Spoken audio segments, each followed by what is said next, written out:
वंचित बहुजन आघाडीचा बाळासाहेब आंबेडकर तुम आगे पढ़ो, हम तुम्हारे साथ हैं। बाळासाहेब आंबेडकर तुम आगे पढ़ो, हम तुम्हारे साथ हैं।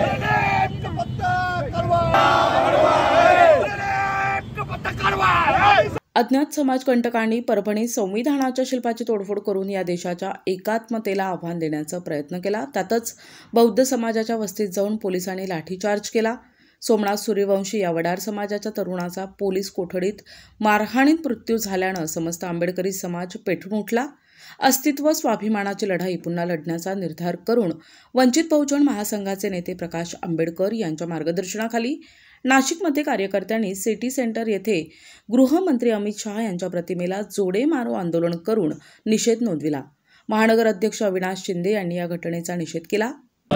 या देशामध्ये श्रद्धेय बाळासाहेब आंबेडकर यांनी जेव्हापासून दंड ठोपटलेले आहे, खऱ्या अर्थाने जर बघितलं तर बीजेपी आणि काँग्रेस या दोघांनाही डॉक्टर बाबासाहेब आंबेडकर यांच्या नावाची एलर्जी झालेली आहे। आपण जर बघितलं तर या ज्या संविधानाच्या बेसवरती आपण देशाचे गृहमंत्री म्हणून शपथ घेतली, त्याच अमित शहांनी डॉक्टर बाबासाहेब आंबेडकर यांचा एकेरी उल्लेख करून नको त्या शब्दात बाबासाहेबांचा अपमान केलेला आहे आणि त्यांना त्या पदावर राहण्याचा थोडा पण अधिकार नाही।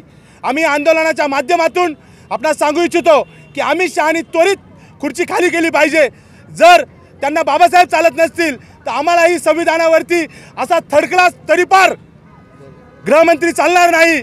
मी या दृष्टीने आपल्या माध्यमातून सांगू इच्छितो की अमित शहांनी त्वरित राजीनामा दिला पाहिजे। जोपर्यंत अमित शहा राजीनामा देत नाही तोपर्यंत हा देश शांत बसणार नाही।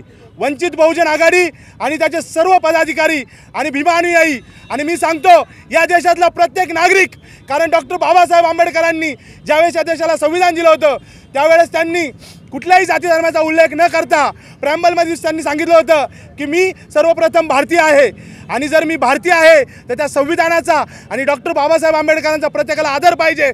त्यामुळे या देशातला कुठलाही नागरिक तो कोणत्याही जातीचा असो डॉक्टर बाबासाहेबांचा केलेला अपमान सहन करणार नाही। आणि म्हणून मी आपल्या माध्यमातून सांगतो की अमित शहा तुम्ही आत्ताच्या आत्ता राजीनामा द्या व संविधानाची शपथ घेऊन, तुम्ही संविधानाची शपथ घेतली होती गृहमंत्री पद ग्रहण करताना की मी संविधानाची निष्ठा राखेल, पण त्या संविधानात लिहिणारा तुमचा बाप जर त्यांनाच तुम्ही एकेरी भाषेत बोलत असाल तर तुम्हाला त्या खुर्चीवर बसण्याचा काही अधिकार नाही। दरम्यान सिटी सेंटर चौकात बऱ्याच दिवसांपासून संविधान शिल्प उद्घाटनाच्या प्रतीक्षेत होते। वंचितचे नेते अविनाश शिंदे यांच्या नेतृत्वाखाली कार्यकर्त्यांनी या शिल्पाचे विधिवत पूजा करून उद्घाटनाचे सोपस्कार पार पाडले। या मागची भावना अविनाश शिंदे यांनी व्यक्त केली।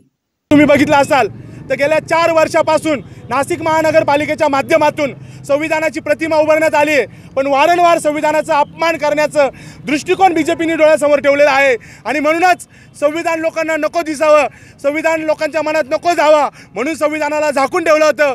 आणि आज वंचित बहुजन आघाडीच्या कार्यकर्त्यांनी, महिलांनी, युवकांनी सगळ्यांनी एकत्र येऊन संविधानाचा अपमान सहन करणार नाही म्हणून या ठिकाणी माझ्या बुजुर्ग महिलांनी येऊन या ठिकाणी संविधान ओपन केलेलं आहे आणि ते संविधान या ठिकाणी दर्शनासाठी खुलं केलेलं आहे। मला बीजेपीच्या लोकांना खुलं आव्हान आहे, तुम्हाला जर या संविधानाचं उद्घाटन करायचं असेल तर संविधानापेक्षा मोठं कोणीच नाही। तुम्हाला जर इथे यायचं असेल तर तुम्ही या, मग तो मुख्यमंत्री असो तो प्रधानमंत्री असो, तुम्ही येऊन संविधानासमोर नतमस्तक व्हा, संविधानाचं दर्शन घ्या, हाच मेन विषय आहे। तुम्ही त्याचं उद्घाटन कराल एवढे तुम्ही मोठे नाही। त्यामुळे माझ्या बापाने लिहिलेल्या संविधानाचं उद्घाटन माझ्या महिलांनी या ठिकाणी केलंय असं मी या ठिकाणी घोषित करतो। या प्रसंगी महिला आघाडीच्या जिल्हाध्यक्षा उर्मिला गायकवाड, लीना खरे, विश्वनाथ भालेराव, विवेक तांबे, सूरज गांगोडे, बजरंग शिंदे, विलास गुंजाळ, रवी पगारे, अमोल मोरे, दीपक पगारे आदी सहभागी झाले होते। सोमनाथ सूर्यवंशी यांच्या मृत्यूची चौकशी करावी, अमित शहा यांनी राजीनामा द्यावा अशी मागणीही आंदोलकांनी केली।